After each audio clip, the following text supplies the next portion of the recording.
When can my landlord come into my rental unit? If you have a problem and you invite the landlord to come and see it so they can fix it, that's fine. If you agree in your lease that the landlord can come into the rental unit after giving a certain amount of notice, then that's okay too.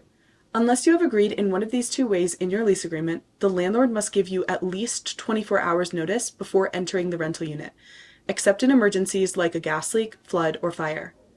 Some Utah cities and towns have additional rules about hours that landlords can enter, even after giving proper notice.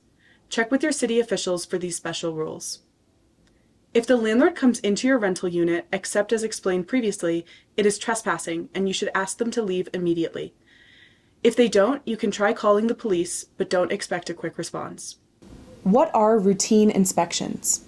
Some lease agreements call for periodic visits to make sure that the tenant is not violating the lease agreement by poor maintenance, having unauthorized guests, abandoning the property, or other reasons. These still require advance notice as explained previously. Why are inspections important?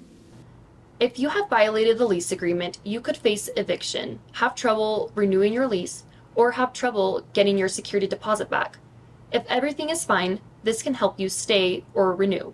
What should I do if I get a notice of a landlord visit or inspection? The landlord must inform you of an inspection.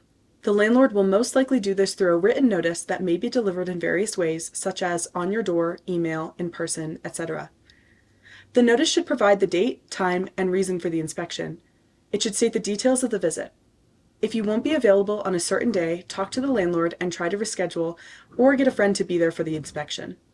The landlord can inspect the unit whether you are home or not if they follow the law as discussed previously.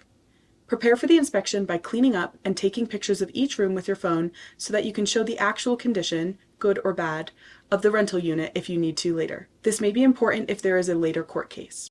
What if the landlord tries to get in without proper notice?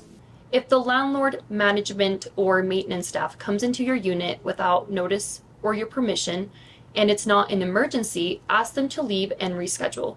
If you experience sexual harassment by a landlord from unauthorized visits, you should immediately report this to their superior in writing. If the landlord comes in over your objections, you can try to record or photograph their presence to preserve that information if needed later, but do not get into any physical altercation. This is likely to create a worse situation than whatever the reason for the visit was.